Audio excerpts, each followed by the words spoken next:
Looking forward na si Diana Zubiri sa pagsalang niya sa taping ng upcoming series na Batang Riles. At bilang unang tagapangalaga ng Brilyante ng Lupa, may mensahe rin siya sa bagong hahawak nito na si Bianca Umali sa Encantadia Chronicles Sangre. Makichika kay Lars Santiago. Bakasyon lang ang unang pakay, pero sunod-sunod na dumating ang oportunidad para kay Diana Zubiri. Kaya naman labis ang kanyang pasasalamat. Una na riyan ang paglalaro nila ng kanyang pamilya sa Family Feud.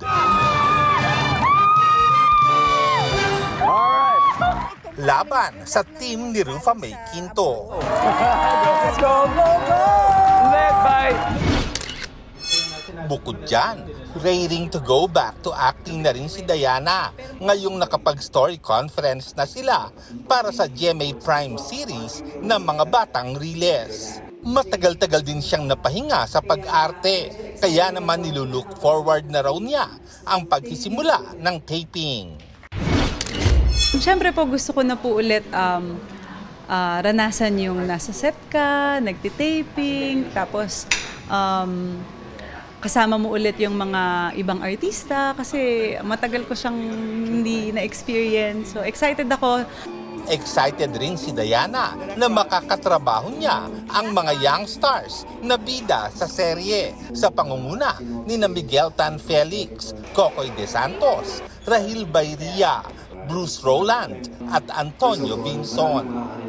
Natutuwa rin si Diana na habang nasa Pilipinas siya, ginagawa ang Encantadia Chronicles Sangre. Sobrang malapit daw sa puso niya ang Encantadia, lalo't isa siya sa mga OG na Sangre. At ginampanan niya rin ang karakter ng sinumpang diwata na si Lila Sari sa Encantadia 2016. Masaya po ako kasi ito yung pinanggalingan kong show and then until now after almost 20 years, gagawin na naman siya and siyempre, mauungkat yung pangalan natin, babalikan kung ano yung previews na ginawa namin. And I'm very excited for Bianca and dun po sa lahat ng mga bagong gaganap. Lars Santiago, updated sa showbiz happenings.